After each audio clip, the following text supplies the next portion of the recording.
Good YouTube, and we back with another reaction video. We about to react. This should be a good ass reaction, man. We about to react to history's most corrupt athletes. All my sports heads, all my subs, tap in. We try to get the 5K subs. It's the best sports reaction channel on YouTube for the new watchers that's tapped in. Like this video up, comment, subscribe. Let's get it, man. We about to hop head first, man. I ain't gonna talk your ears off today. But y'all pretty much know what it is. Check out the description box, like the video up, comment, subscribe. We about to hop right into it.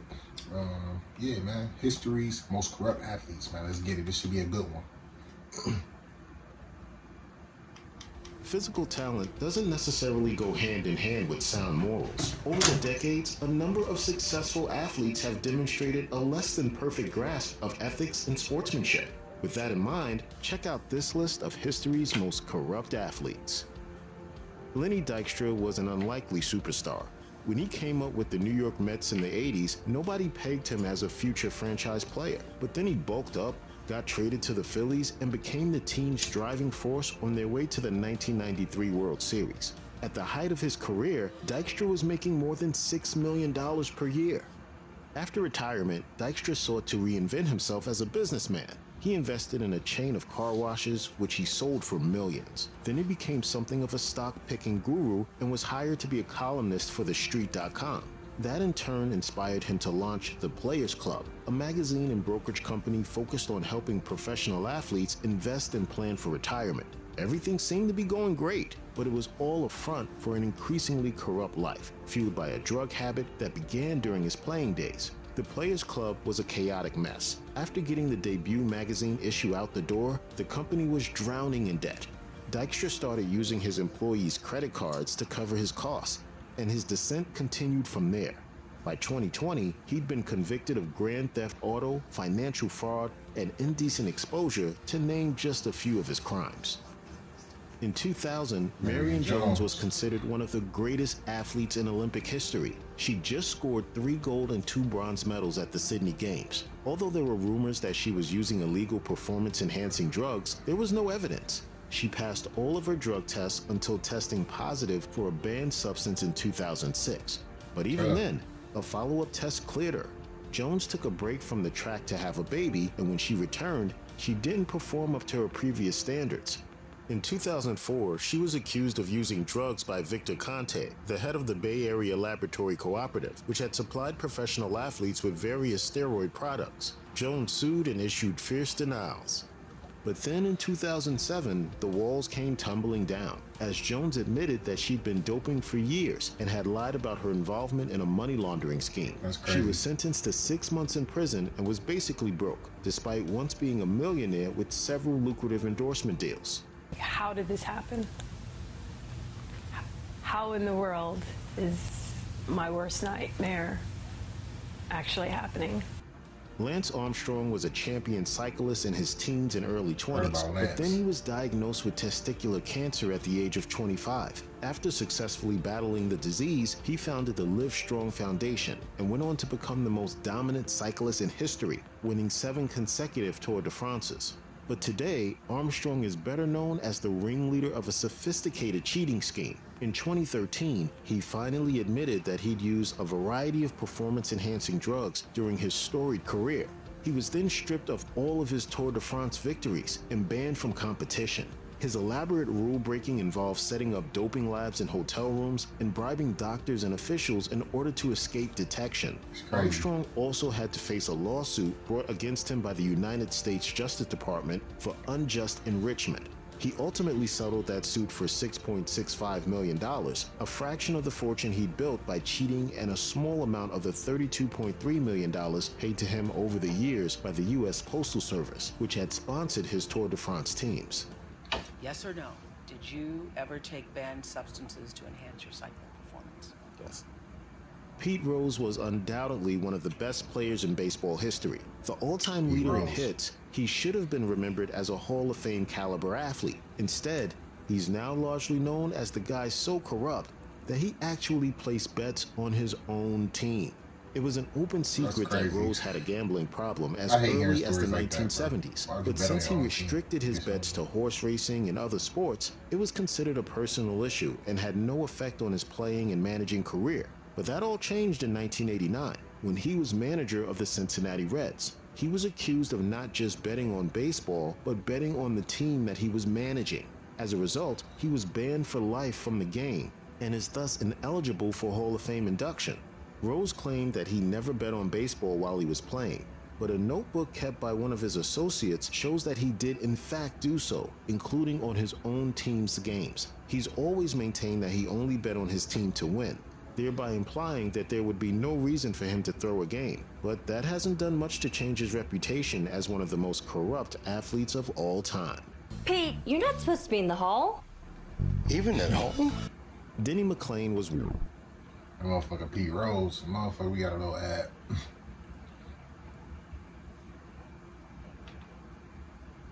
a baseball superstar. The last major league pitcher to win 30 games in a season, he won back-to-back Cy Young Awards in 1968 and 1969. But just a year later, everything went wrong. In 1970, his involvement with a bookmaking scheme run by the Syrian mob was revealed, and he was temporarily suspended from baseball, despite denying most of the charges. Without his baseball income, McClain declared bankruptcy, and when he returned to the game, he wasn't the same. He lost 22 games in 1971 and was out for good by 1972. It's been a long, slow slide into total corruption since then. McClain hustled golf for a while. Then he began a loan shark business, and he even smuggled a wanted criminal out of the country in his airplane for $160,000. In 1985, he was sentenced to 23 years in prison for racketeering, conspiracy, extortion, and attempting to sell 3 kilograms of cocaine. He was released after 27 months. But in 1996, he was convicted of money laundering, conspiracy, theft, and mail fraud in a pension fraud scheme. At this point, it's easier to ask what crimes Denny McClain hasn't committed. After a solid college football career, Ray Caruth was selected in the first round of the 1997 NFL Draft, and he then signed a $3.7 million deal with a $1.3 million signing bonus. He got injured the next year, but by 1999, he was back on the comeback trail. But trouble was brewing. He was worried about the child support he owed to Sharika Adams, a woman he'd gotten pregnant. So he decided to have her killed. He was already paying $5,500 per month to the mother of his first child and chafed at the responsibility. His brilliant plan to avoid paying out more was to hire a man named Van Brett Watkins to murder Adams before she gave birth. Not only did Caruth hire a killer, he also participated directly in the murder himself. He and Adams went out to the movies, but he insisted on taking separate cars. While driving home, he suddenly stopped in the road, forcing Adams to stop behind him. Watkins pulled up alongside and shot her. She died, but her unborn son survived. Caruth attempted to flee to California, but he was arrested, tried, and convicted. He was sentenced to a minimum of 18 years and 11 months in prison. He was released in October 2018. Now starting his life over at the age of 44. It's hard to avoid O.J. Simpson in any discussion of the most corrupt athletes of all time. He was once upon a time a beloved celebrity whose incredible athletic talent led to business opportunities and an acting career. But then, it all began spiraling downward in 1994. That was when his estranged wife, Nicole Brown Simpson, and her acquaintance, Ron Goldman, were brutally killed. Simpson then led police on an infamous car chase, but he ultimately was acquitted after a sensational trial. Goldman's family was outraged, and they brought a civil wrongful death suit against Simpson. In 1997, a jury found Simpson liable for the deaths of his wife and Goldman, ordering him to pay the Goldman family $33.5 million. Simpson then slid further into corruption as he tried to evade consequences. He attempted to publish an incredibly tasteless book describing how he would have committed the murders if he'd actually done it, but the Goldmans were awarded the rights to the book. Simpson began working hard to hide his assets, and in 2007, he entered a new phase of criminality when he hatched a scheme to steal back some memorabilia via armed robbery. He was ultimately sentenced to 33 years in prison for the robbery. He served 9 and was released on parole in 2017. Gambling addiction took everything away from Art Schlichter, a once promising football player who was the 4th overall pick by the Baltimore Colts in the 1982 NFL Draft. Schlichter couldn't resist the thrill of illegal gambling. He received a $350,000 signing bonus from the Colts, along with a low-interest loan of $125,000 from the team's owner.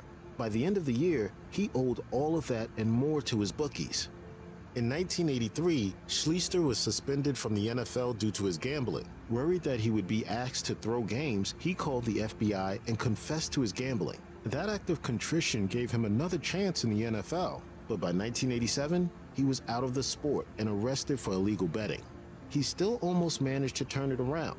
He signed with the Arena Football League and was named MVP in 1990, but he never really stopped gambling and has been in and out of jail for various crimes like writing bad checks, forgery, and fraud ever since. In 2011, Schlichter was arrested for a breathtakingly corrupt scheme in which he took money in exchange for hard-to-get tickets, like the Super Bowl.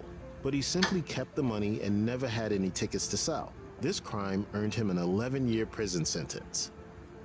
South African cricketer Hansen Cronje never met a match he couldn't be paid to throw, and it may have gotten him killed. Cronje was a hero to his country and a captain of the national cricket team in the 1990s. He was first approached by gamblers about throwing a cricket match in 1995, at which time he refused. But just a year later, he accepted $30,000 to persuade his teammates to throw a match. He didn't even actually convey the offer to his teammates. Instead, he kept all the money himself. Cronje had apparently discovered that his true love was money. He had no fewer than 72 bank accounts in the Cayman Islands. He admitted to accepting at least $130,000 from gamblers to throw matches between 1996 and 2000. However, it's widely suspected that he accepted a lot more cash, threw many more matches, and convinced many more players to cheat. Some even suspect that his death in a plane crash in 2002 wasn't an accident, but a targeted killing, to make sure that the secrets he knew about corruption in the sport remained unspoken. If you think corrupt athletes are a modern affliction, think again. As dramatized in the film 8 Men Out, in 1919, 8 members of the Chicago White Sox agreed to throw the World Series in exchange for a total payout of about $100,000, roughly equivalent to $1.5 million today. First baseman C. Arnold "Chick" Gandil met with gambler and gangster Joseph Sullivan, and then Gandil conveyed the scheme to 7 of his teammates. One of them, Buck Weaver, was largely innocent. Although involved in the very early stages, he quickly pulled out, but he was accused and punished with the rest. Shoeless Joe Jackson, one of the greatest hitters of his generation, always insisted that he played his best, although he accepted about $5,000 from the gamblers. The players weren't convicted of anything, in part because key evidence mysteriously disappeared. But baseball had recently installed a commissioner, Kennesaw Mountain Landis, who was determined to preserve the sport's reputation. He banned all 8 members of the White Sox for life, and they were given the nickname Black Sox. No player who throws a ball game will ever play professional baseball again. That's crazy, man. That's some crazy shit. If y'all enjoyed that reaction, man, make sure y'all hit that like button, hit that subscribe button. If you're a new watcher, trying to get the 5K subs, it's the best sports reaction channel on YouTube. This is a good video. I had to react to it. But with that being said, man, we're going to wrap this video up. Y'all check out the description box. Y'all stay safe, stay tuned, and we out. Great.